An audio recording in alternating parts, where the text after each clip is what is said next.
안녕하십니까. 김광욱 노무사입니다. 오늘 여러분과 함께 최근에 개정된 노동조합법의 내용에 대해서 살펴보도록 하겠습니다. 아시다시피 이번 노동조합법 개정은 ILO 협약 비준을 위해서 우리 노사관계법을 좀 조정하려는 그런 취지로 개정된 내용들입니다. 그런데 그동안의 우리 노사관계하고는 상당히 다른 내용으로 전개될 수 있는 가능성이 있기 때문에 이번 개정 내용을 잘 알아두시고 여기에 필요한 사항들에 대비하시는 것은 앞으로 합리적인 노사관계를 유지하는 데 대단히 필요한 것이라고 생각이 됩니다. 그래서 오늘 그 점에 대해서 좀 같이 살펴보도록 하시겠습니다.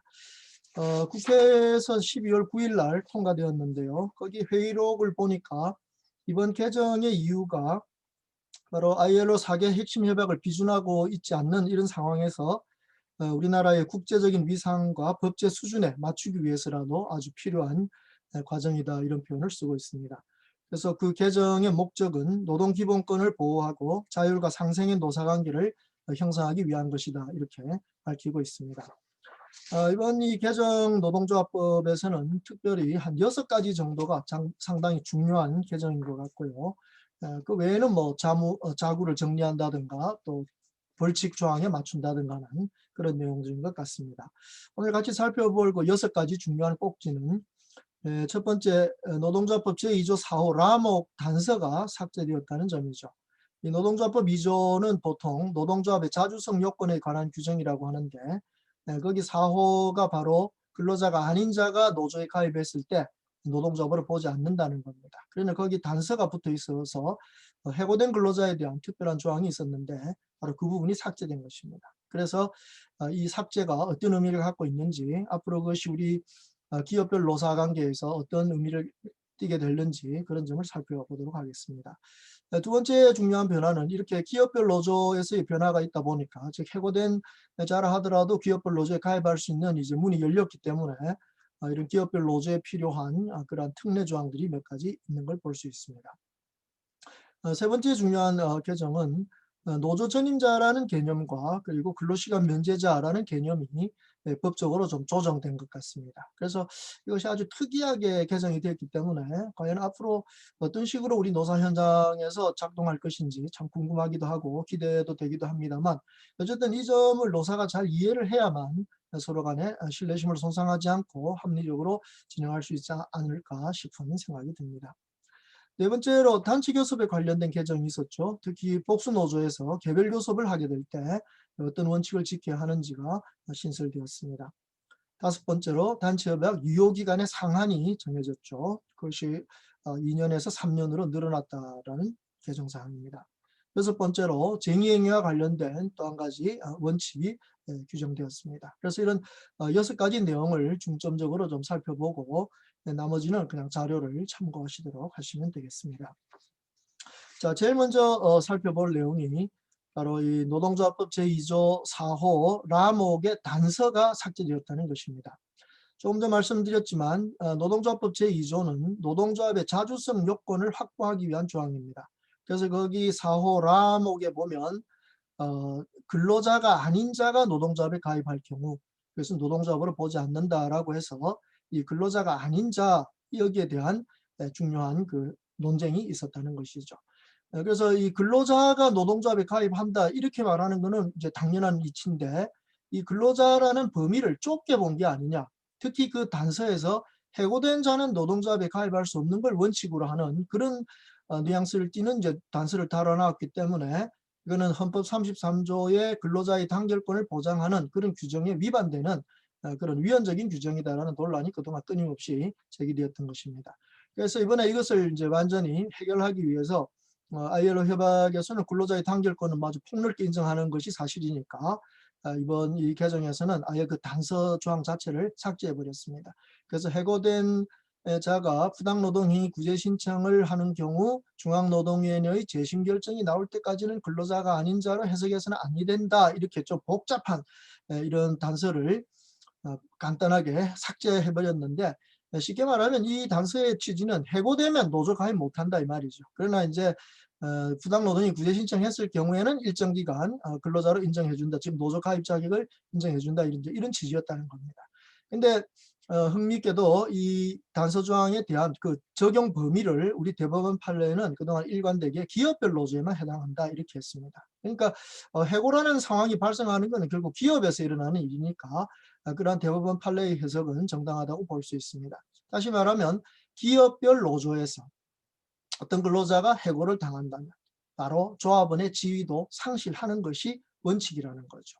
다만 이 해고된 근로자가 부당노동행위 구제 신청을 하면은 중앙노동위원회 재심 결정이 나올 때까지는 근로자로 볼 수 있다. 즉 노조원이 될 수 있다라는 것이 그동안의 취지였습니다. 그런데 이번에 그것이 삭제되어 버렸다 이 말이죠. 그럼 이 말은 무슨 말입니까? 근로자가 아닌 자로서 해석한다는 이것이 필요 없이 해고되었다 하더라도 근로자는 근로자다 이 말인 거죠. 그러니까 더 쉽게 얘기하면 이제는 기업별 노조에서 해고된 자라 하더라도 기업별 노조에 가입하는 것은 문제가 되지 않는다. 이렇게 되는 것입니다. 그렇게 해서 이 근로자로서 생활하는 사람들의 그런 노조 활동, 헌법이 33조가 보장하는 그 단결권을 제대로 보장해 주려고 하고 ILO 그 88조 협약입니까? 88호 협약, 그 단결권에 관한 협약을 침해하지 않는 그러한 법 개정을 한 것입니다.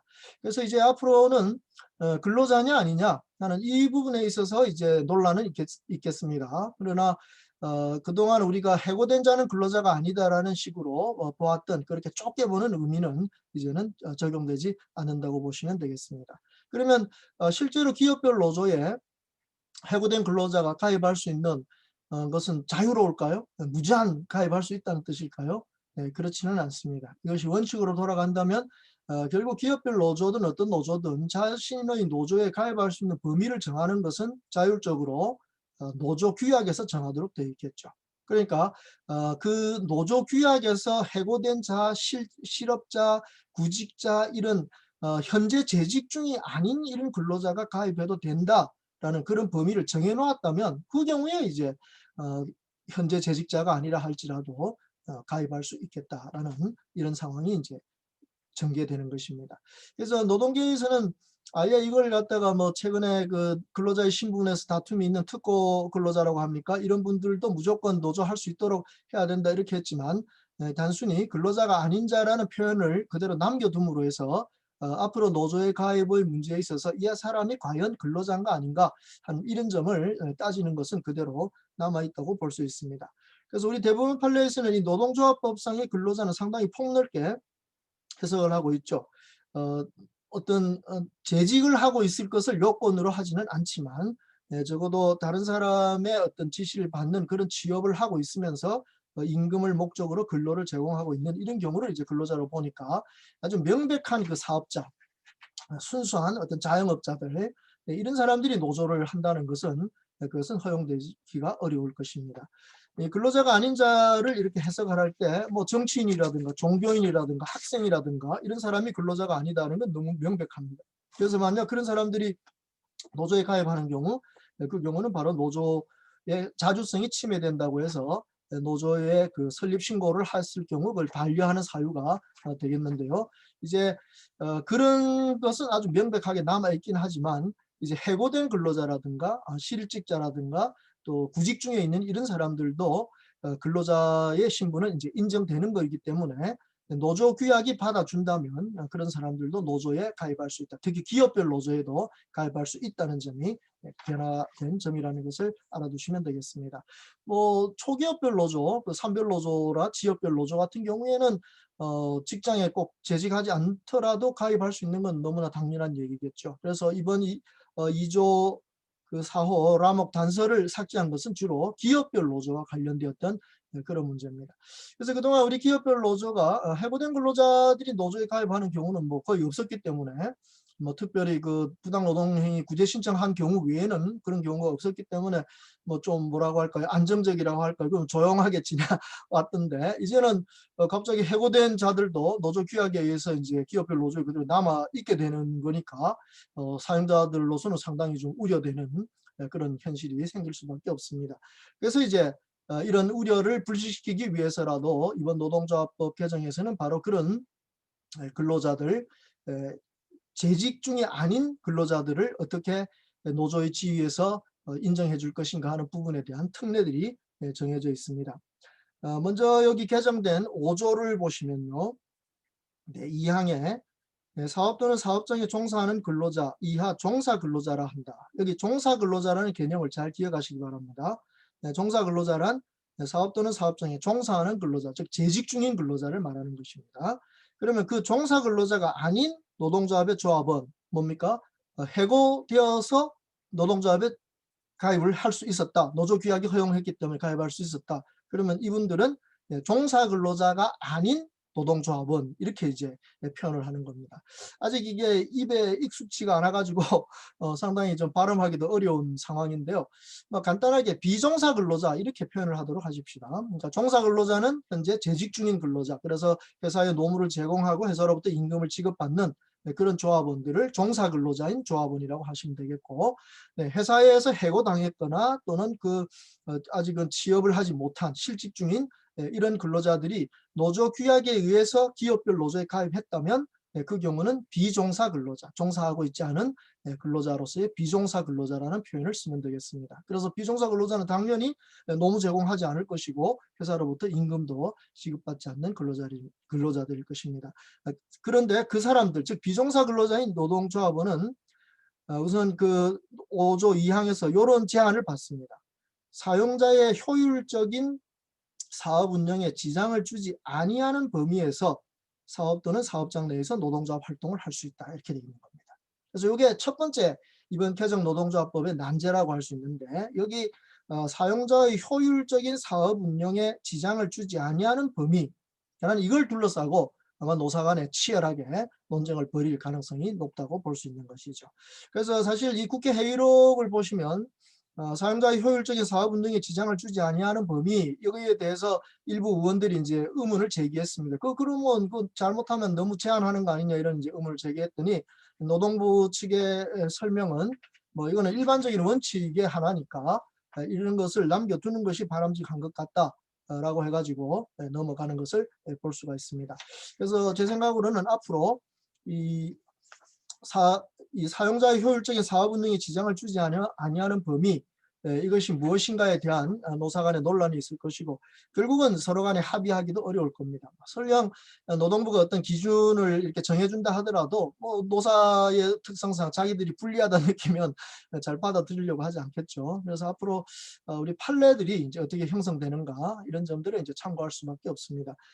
사실 아시겠지만 우리 판례는, 대법원 판례 특히 정당한 노조 활동이라는 이런 객관적인 기준을 정하는 데 있어서 판례가 축적되어 있습니다. 그래서 그런 점들을 참고한다면 앞으로 이 범위에 대해서도 합리적인 그 판례 기준들이 나올 것이고 노사가 거기에 따라 주시면 좋을 것 같습니다. 물론 제일 좋은 거는 노사가 합의해서 이러이러한 범위에서 인정하자, 또는 이러이러한 행동은 안 된다, 이렇게 정하는 게 제일 바람직한 것이죠. 그래서 우리 노사가 서로의 권한을 존중하는, 사용자는 노동 3권을 존중하고 또 노동조합은 사용자의 경영권을 존중하는 차원에서 서로가 합리적으로 합의를 하는 그런 자율적인 노사관계를 만들어 간다면 더할 나위 없겠습니다만, 어쨌든 이 부분에 대해서 노력이 좀 필요할 거라고 봐집니다. 자, 그리고 이제 이 비종사 근로자, 이제 종사 근로자가 아닌 조합원들은 대의원으로 선출될 수가 없습니다. 이것이 17조 개정에서 그것이 표현되어 있죠. 그래서 하나의 사업 또는 사업장을 대상으로 조직된 노동조합, 즉 기업별 노동조합의 대의원은 그 사업 또는 사업장에 종사하는 조합원 중에서 선출하여야 한다, 이렇게 17조 3항에서 규정하고 있습니다. 그러니까 비종사 근로자인 조합원은 대의원이 될 수 없다는 점 알 수 있습니다. 또 개정법 23조에 보시면 기업별 노조의 임원은 그 사업 또는 사업장에 종사하는 조합원 중에서 선출해야 한다. 이렇게 또 개정이 되었습니다. 그러니까 비종사 근로자인 조합원은 결국 임원으로도 선출될 수 없다, 이렇게 되는 거죠. 그러니까 비종사 근로자가 노조 규약에 의해서 조합원이 될 수는 있지만 대의원이라든가 임원으로 선출될 수는 없다라고 하는 것이 이번 노동조합법 개정에서 노동계가 특별히 반대하는 그런 내용으로 생각이 됩니다. 그러나 노동부가 설명한 자료에 의하면 결국 지금까지 그 기업별 노조의 특성, 여기에 비추어 볼 때 이 정도의 조항은 어쩔 수가 없는 것 아닌가 하는 그런 부분들을 주장하고 있습니다. 여기에 대해서 국회의원들은 아주 맹렬하게 반대하죠. 특히 이번에 그 환경노동위원회 위원들 중에는 노동계와 관련 있는 의원들이 많다 보니까 이런 조항들이 노조활동을 저해할 수 있는 그런 위험한 조항이다 하는 점을 이제 강조했더니 노동부 측에서도 뭐 솔직히 그 점은 인정을 합니다. 좀 어려운 조항이긴 하지만 이거는 우리 기업별 노조의 어떤 특성, 이것을 좀 보여주는 그런 조항이라 ILO에서 이 부분을 좀 인정하지 않는다 하더라도 특별히 좀 계속 설명을 하겠다, 이런 취지를 쓰고 있습니다. 거기 노동부 노사협력정책관이 했던 특별한 말이 저는 기억이 나는데요.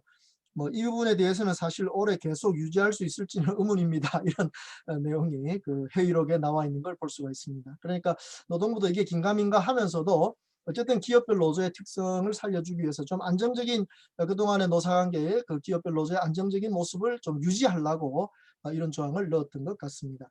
그래서 여기 한 가지 추가되는 것은 이 쟁의행위를 하게 될 때 찬반 투표하지 않습니까? 그러면 그 과반수가 찬성해야 되는데 이 과반수를 세는 조합원 수에도 바로 이 종사 근로자인 조합원의 수만 센다. 즉 비종사 근로자인 조합원의 수는 거기서 제외한다. 이렇게 되어 있으니까 잘 생각해 보면 비종사 근로자인 조합원은 대의원도 안 되고 임원도 안 되고 또 쟁의행위 같은 그런 찬반 투표에도 참가할 수 없는 이런 제한을 받고 있다 하는 점에 유의하실 필요가 있겠습니다.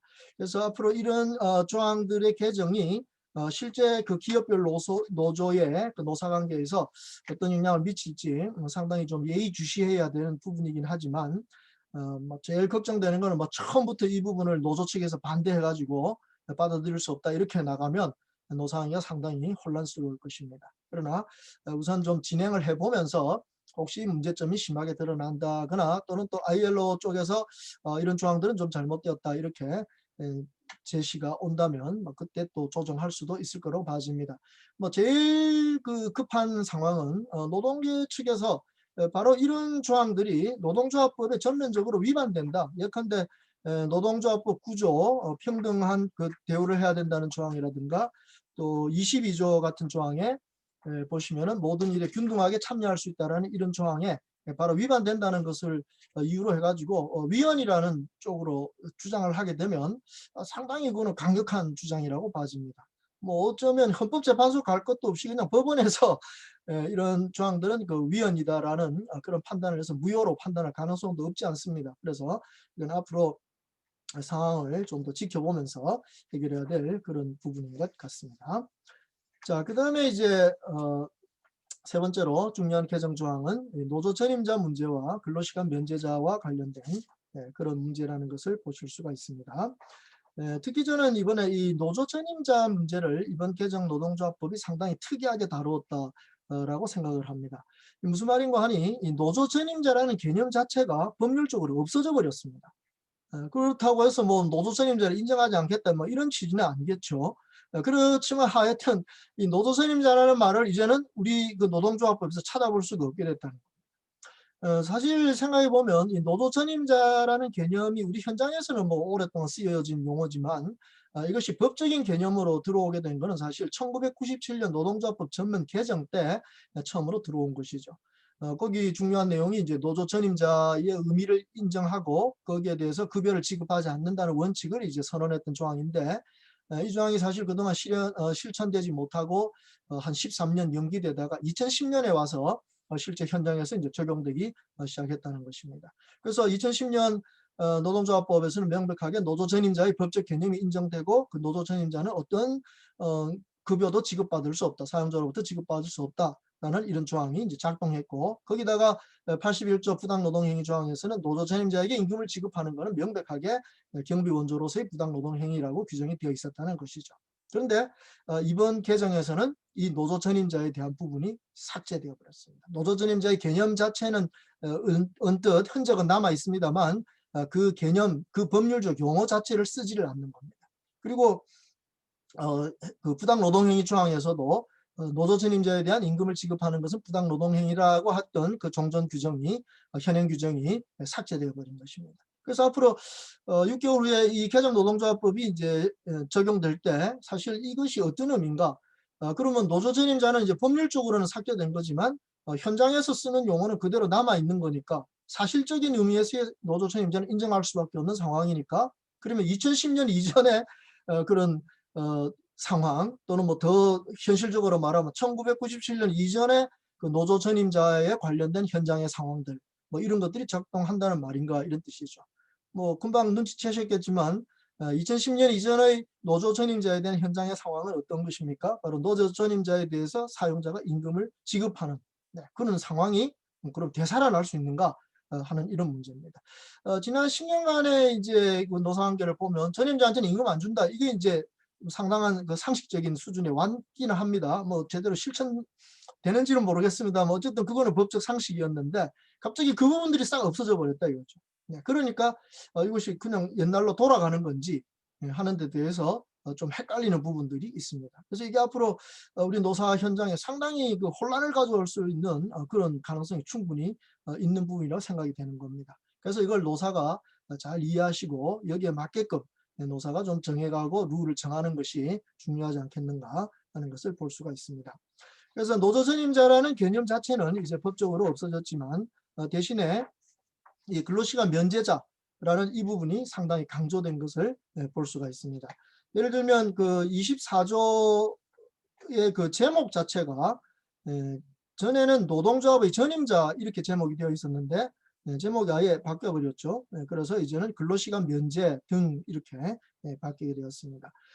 그리고 이제 이 근로시간 면제 등의 그로 제목이 바뀌면서 1항에서 이런 표현을 씁니다. 근로자는 단체 협약으로 정하거나 사용자의 동의가 있는 경우에는 사용자 또는 노동조합으로부터 급여를 지급받으면서 근로계약 소정의 근로를 제공하지 아니하고 노동조합의 업무에 종사할 수 있다, 이렇게 되어 있습니다. 그래서 얼른 보면 여기 사용자 또는 노동조합으로부터 급여를 지급받으면서 근로계약 소정의 근로를 제공하지 않고 노동조합 업무에 종사할 수 있다, 이렇게 했기 때문에 노조 전임자의 개념이 남아있다라고 볼 수는 있습니다. 그런데 2항에 보면 제1항에 따라 사용자로부터 급여를 지급받는 근로자 가로치고 이하 근로시간 면제자라 한다, 이렇게 되어 있거든요. 그러니까 법에서는 명백하게 근로시간 면제자의 개념은 정해져 있습니다. 뭐죠? 사용자로부터 급여를 지급받는 근로자. 1항에 따라서라는 표현을 쓰는데 결국 1항에 따라서 근로계약에 약속된 노무를 제공하지 않고 노동조합의 업무에만 종사하면서 사용자로부터, 노조가 아니라 사용자로부터 급여를 지급받는 근로자는 이제는 근로시간 면제자라고 부를 수 있다. 그 근로시간 면제자는 법적 개념이다, 이 말입니다. 근데 노동조합으로부터 급여를 지급받으면서 노동조합 업무를 하는 사람, 이 사람에 대해서는 법적 개념이 없는 거예요. 그게 이제 사실상으로는 노조 전임자를 말하는 것인데 우리 법률 개정 자체로는 노조 전임자라는 개념을 쓰고 있지 않다 하는 이것이 이제 특징적이라는 겁니다. 그래서 그 뒤에 보면 24조나 24조 2는 다 근로시간 면제자에 관해서 자세하게 규정할 뿐이지 노조 전임자에 대해서는 언급하고 있지 않는다는 것을 볼 수가 있습니다. 그래서 추론하건대 그 24조 1항의 개념으로 봐서는 노조 전임자는 사용자로부터 임금 지급받지 않고 노조로부터 임금을 지급받는다, 이 개념을 우리는 생각할 수는 있습니다. 그러나 그것이 나중에 살펴보는 바와 같이 사용자가 노동조합 전임자에게 임금을 주는 것 자체가 부당 노동행위다, 이 규정 자체가 없어졌기 때문에 과연 노동조합이 전임자를 받으면서 사용자한테 임금을 달라 이렇게 요구를 하는 경우 그걸 이제는 법적으로 어떻게 처리할 것인가 하는 이것이 문제가 될 수 있다는 겁니다. 지금까지는 법에서 명백하게 그것을 부당노동 행위라고 했기 때문에 사용자는 그걸 거절할 수 있는 명분이 충분했죠. 그런데 그런 근거가 없어졌기 때문에 과연 지금까지의 논리, 전임자에 대해서는 임금을 주지 않는다라는 이 사용자의 논리가 과연 법적으로 타당성이 있을 것인지 이런 부분에 대해서 우려할 부분들이 있습니다. 그리고 대법원 판례가 과연 그 부분에 대해서 어떻게 판단할 것인지, 우리 헌법재판소는 그 점을 어떻게 생각할 것인지 이런 점들을 좀 검토할 필요가 있을 것으로 봐지는 것입니다.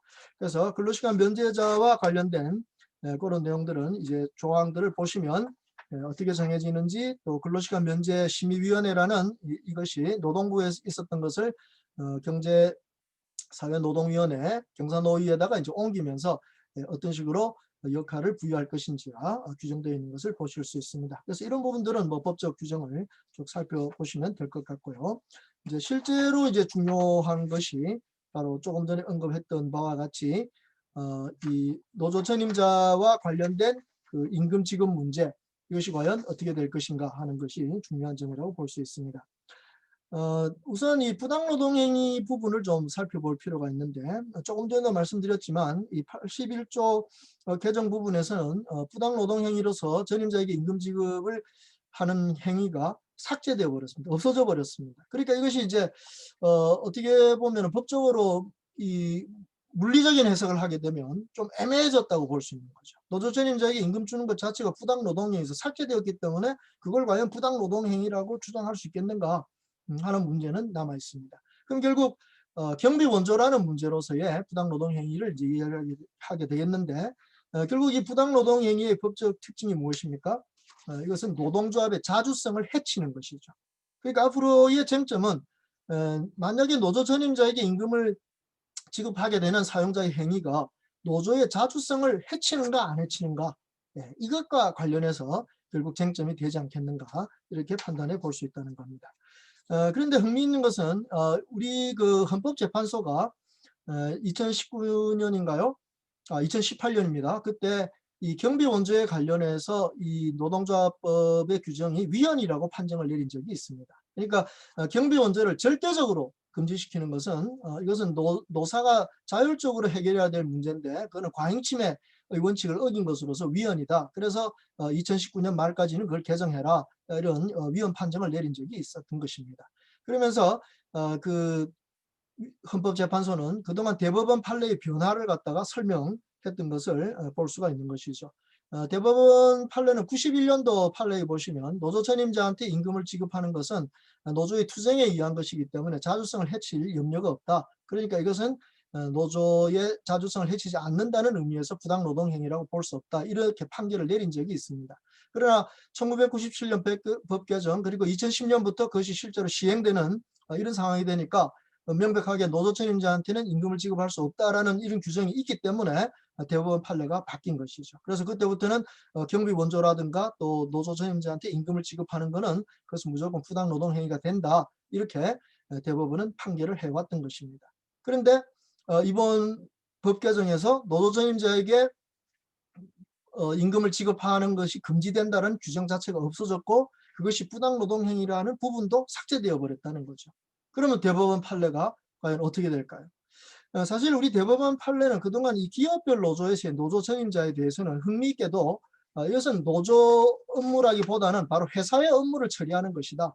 기업별 노조에서의 노조 전임자는 이 회사의 업무와 밀접하게 관련이 되어 있기 때문에 말하자면 그것은 회사의 업무를 처리하는 것이나 같다, 이런 입장을 취하고 있었거든요. 그래서 91년 판례 같은 경우에는 자주성을 해치지 않는다고 보았기 때문에 그것은 그 부당노동행위가 아니다, 이런 판례까지 나왔던 겁니다.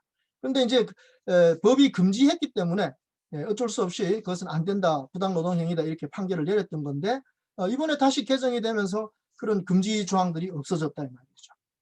그렇다면 노조는 이제 강력하게 노조 전임자에 대한 임금 지급을 요청할 수 있는, 그러니까 1997년 이전의 상황 또는 2010년 이전의 그 현장의 상황으로 돌아갈 수 있는 가능성이 충분히 예상된다고 볼 수밖에 없습니다.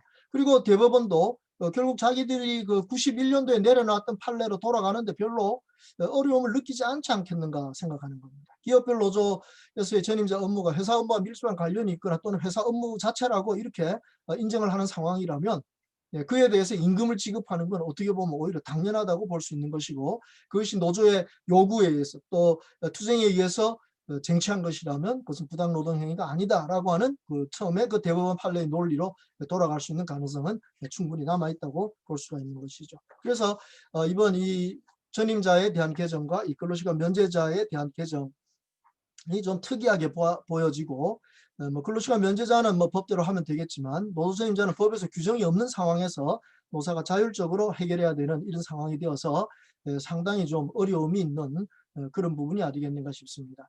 어떤 분들은 노조 전임자에 급여 주는 거는 그거 ILO 협약에 위반되는 거 아닌가 이러실 수도 있는데 천만의 말씀입니다. 오히려 ILO 협약 135호 협약이라고 합니까? 근로자 대표에 관한 협약이라는 거기 내용에 보면 이 근로자 대표에 대해서 어느 정도의 지원을 하는 거, 그거는 뭐 ILO에서도 별로 문제 삼지 않습니다. 이러다 보니까 노조 측에서는 오히려 더 활발하게 전임자에 대한 어떤 지원 문제 이런 것을 이제 거론하게 되고, 결국 기업별 노조가 그 뭐 2010년에 이전 상황이 그러했듯이 사용자가 뭐 좋은 취지에서 노사가 서로 뭐 좀 안정적으로 화목하게 간다는 의미에서라도 이 급여를 지원하는 것, 이런 것이 좀 더 나타날 수 있는 가능성이 있지 않는가 이렇게 보는 겁니다. 그래서 지난 10년간 훈련받았던 전임자에게는 임금 지급하지 않는다라고 훈련받았던 그 상황이 얼마나 우리 노사관계에 안정적으로 정착되었는가 아닌가, 여기에 따라서 또 다른 모습들이 나타날 수 있지 않는가 하는 생각을 해봅니다. 그래서 노사 모두가 이 점을 좀 고려하시고, 뭐 너무 지나치게 이런 걸 가지고 투쟁을 한다는 것, 또 다툰다는 거는 상당히 낭비라는 거는 그동안의 경험에서 잘 아시는 사실들이니까 서로가 좀 조심해서 다뤄주시면 고맙겠습니다. 자, 네 번째로 바뀐 상황이 단체 교섭과 관련된 내용인데요. 이것은 특히 복수노조 상황에서의 개별 교섭과 관련된 문제에서 개정이 있었습니다. 그래서 그 개정법 29조 2에 보면 2항을 신설하면서 이런 표현을 씁니다. 제1항 단서에 해당하는 경우 사용자는 교섭을 요구한 모든 노동조합과 성실히 교섭하여야 하고 차별적으로 대우해서는 아니 된다 이렇게 되어 있습니다. 그래서 여기 제1항 단서에 해당한다 이 말이 무슨 말인가 하면, 복수노조에 있어서는 교섭창구 단일화를 하는 게 이제 일반적인 원칙인데, 만약 사용자가 선택을 하는 경우에는 교섭창구 단일화를 하지 않고, 즉 교섭대표 노동조합과 교섭하는 게 아니라 개별적인 그 복수노조 각각과 교섭할 수 있다는 것입니다. 그래서 사용자가 만약 이렇게 개별 교섭하겠다, 각각의 노조와 교섭하겠다 이렇게 선택을 했다면 바로 이 2항의 내용, 교섭을 요구한 모든 노동조합과 성실히 교섭하고 차별적으로 대우해서는 안 된다는 겁니다. 사실 이 우리나라 이 복수노조에 대한 교섭창구 단일화 조항을 정하면서 이 개별교섭의 선택권을 사용자에게 준 것은 독소조항이라고 비판받을 만큼 상당히 노조에 불리한 조항이었습니다. 일반적으로 복수노조가 허용되는 나라들에서 보면 이 교섭창구를 단일화할 거냐 아니면 개별교섭을 할 거냐 이 선택권은 주로 노동조합 측에 있는 거죠. 아니면 적어도 노사가 좀 서로 합의하는 이런 상황이었는데, 우리는 뭐 법으로 아예 딱 못을 박아버렸습니다. 사용자가 선택하는 것으로. 네, 그렇게 해서 노조가 상당히 불리한 입장에 있었는데, 그런데 이제 사용자가 이 개별 교섭을 선택하면서 이걸 또 악용한 거예요. 그래서 좀 큰 노조, 다수 노조에 대해서는 좀 적극적으로 교섭을 하면서도 이 소수 노조는 좀 무시를 한다든가, 또 자신이 사용자가 좀 선호하는 노조에 대해서는 상당히 우대의 조건을 내걸면서 이 소수 노조가 거기에 따라오도록 유도를 한다든가 차별 대우를 하는 이런 경우가 있었습니다. 그래서 대법원 판례에서도 그런 사례가 최근에 나온 것을 볼 수 있는데, 바로 이런 점을 감안해서 이번 이 원칙적인 조항이 신설되었다고 볼 수 있습니다. 상당히 타당한 조항이라고 볼 수 있습니다. 그래서 복수노조에서 개별 교섭을 선택하는 사용자가 각각의 노조하고 성실하게 교섭하고 거기서 차별해서는 안 된다는 이 원칙을 지켜주도록 할 필요가 있을 것 같습니다. 자, 그 다음에 다섯 번째 개정 사항은 단체협약의 유효기간이 상한이 이제 늘어났다는 것이죠.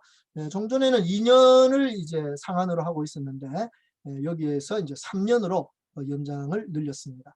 그래서 언론 보면 이제는 단체 교섭을 3년에만 한 번 하면 된다 이렇게 생각할 수도 있겠지만 그거는 아닙니다. 그 뜻은 아니고 3년 안에서 노사가 자율적으로 단체협약의 유효기간을 정하라는 겁니다. 1년을 정해도 되고 2년을 정해도 되고 3년을 정해도 되고, 그것은 노사가 합의해서 정합니다. 뭐 그동안 우리나라의 대부분의 노사 관계는 2년이 보통 단체협약의 유효 기간이었습니다. 그래서 갑자기 뭐 3년으로 늘어나지는 않을 거라고 봐집니다만, 적어도 그 상한을 3년으로 좀 융통성 있게 해놓음으로써 조금 더 노사 관계를 안정적으로 끌어갈 수 있는 바탕을 만들어 놓은 게 아닌가 싶습니다. 왜 그런가 하면 이것은 이 단체협약의 효력, 단체협약을 체결했던 그 효력을 어떻게 보느냐에 좀 관한 문제인데, 기본적으로 단체협약의 가장 본질적인 효력은 노사 간에 휴전협정을 한 것입니다. 즉 평화적인 관계를 맺어가겠다, 산업평화를 유지하겠다는 취지가 바로 단체협약의 기본적인 본질적인 정신이라고 볼 수가 있는 거죠.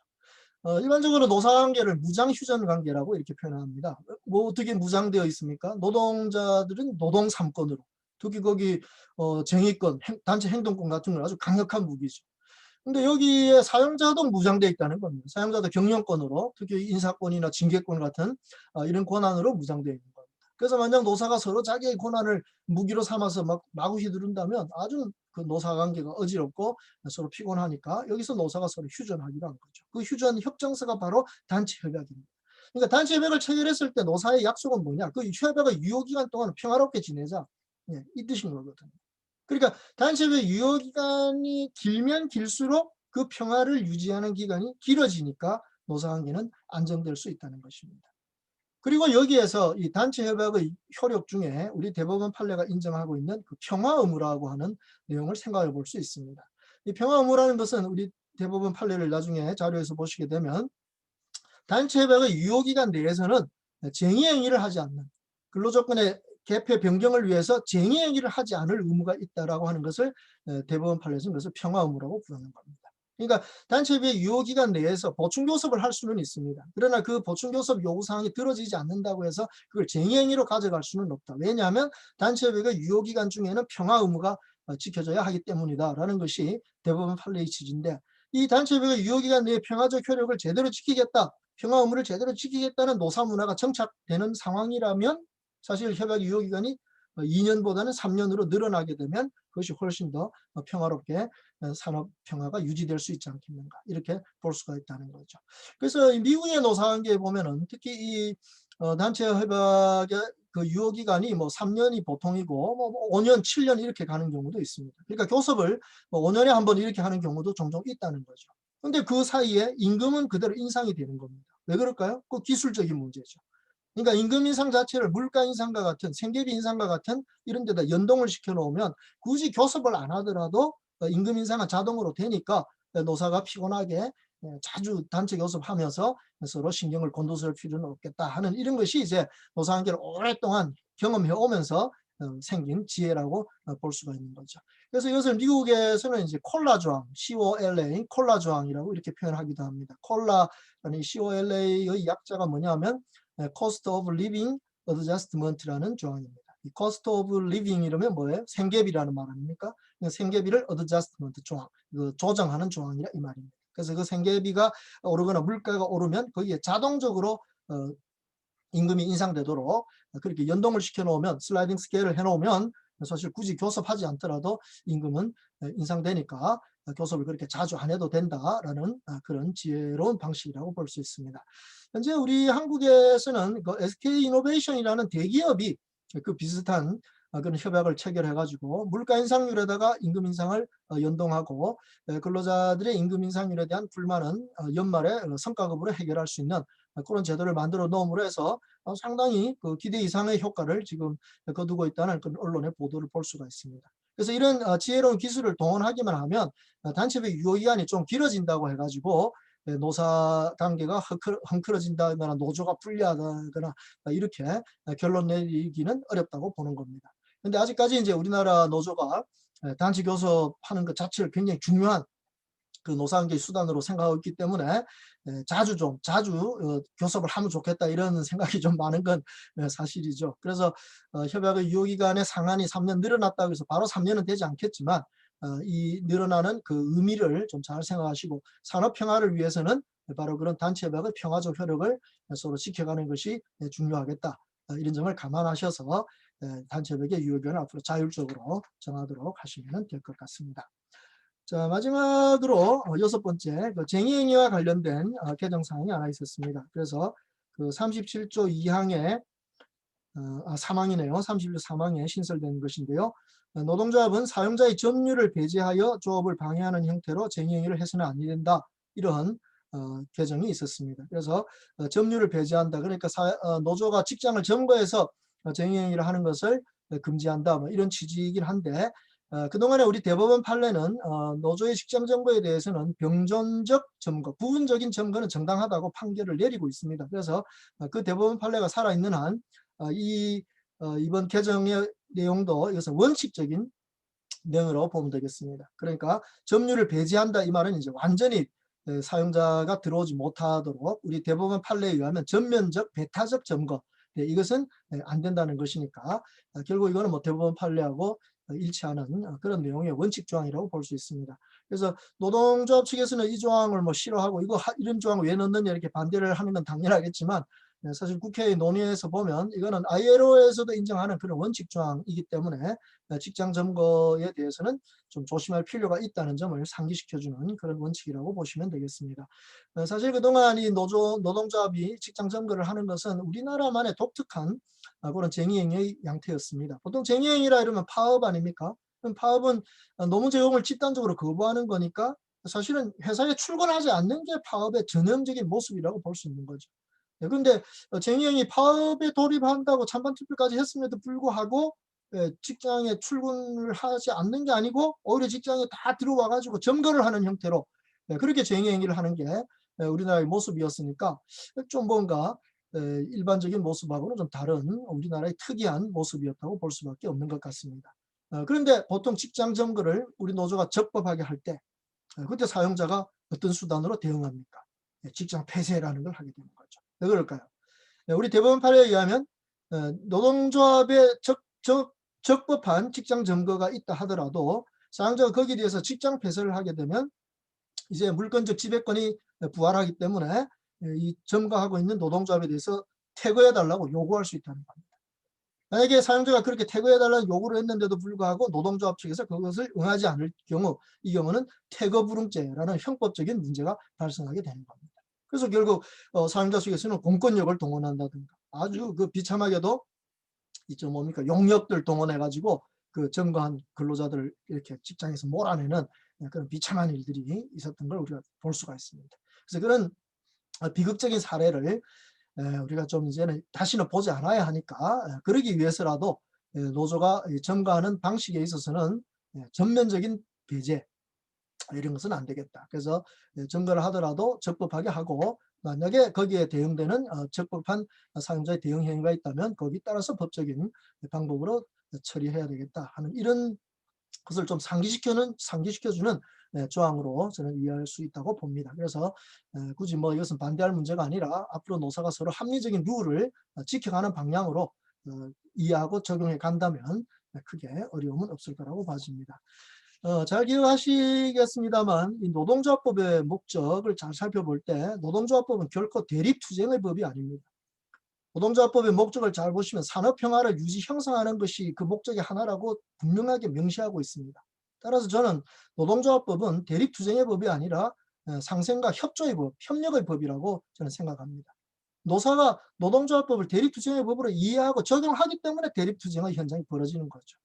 그러나 노동조합법을 자세히 공부해 보면 노동조합법은 상생과 협력의 장을 만들어 주려는 그런 취지의 법이라면 그것을 그대로 이해하고 그대로 적용하는 것 이것이 앞으로 우리 노사관계가 나아갈 방향이 아닌가 생각합니다. 그래서 이제 ILO 협약을 비준하는 이런 국제적인 기준에 맞추는 그런 노동조합법 이것을 갖게 된 우리 노사관계가 이번 개정 노동조합법의 취지를 잘 이해하시고 근로자는 해고된 근로자까지 비롯해서 다 노조 활동을 할 수 있을 만큼 헌법상의 단결권이 보장되는 그런 상황에 이르렀다는 점 이해하시고 노조를 지원해주는 그 어떤 법적인 제도, 근로시간 면제 제도나 노조 전임자의 제도도 서로 법적으로 합법적인 범위 안에서 합리적으로 좀 활용해 가시는 이런 전개를 해 가신다면 상당히 그 발전적인 그런 노사관계를 만들어 갈 수 있다고 생각이 되는 것입니다. 그래서 물론 다 만족스럽지는 않습니다. 어느 쪽이든 서로 불만을 갖고 걱정하는 부분은 이해는 할 수 있지만 이왕에 법은 만들어진 거니까 우리로서는 이것을 제대로 이해하고 지키는 수밖에 없을 거라고 봐집니다. 정 뭐 불편한 점이 있다면 이것은 앞으로 합법적인 절차에 따라서 이제 개정해가는 그런 점진적인 단계를 밟는 것이 합리적이라고 보겠습니다. 그래서 앞으로 우리 노사관계가 계속 건전하게 발전해 가기를 빌면서 이번 노동조합법 개정에 대한 해설은 이것으로 마치도록 하겠습니다. 필요한 부분들은 제 홈페이지에 탑재되어 있는 자료를 실무노동법 리포트 자료를 참고해 주시면 고맙겠습니다.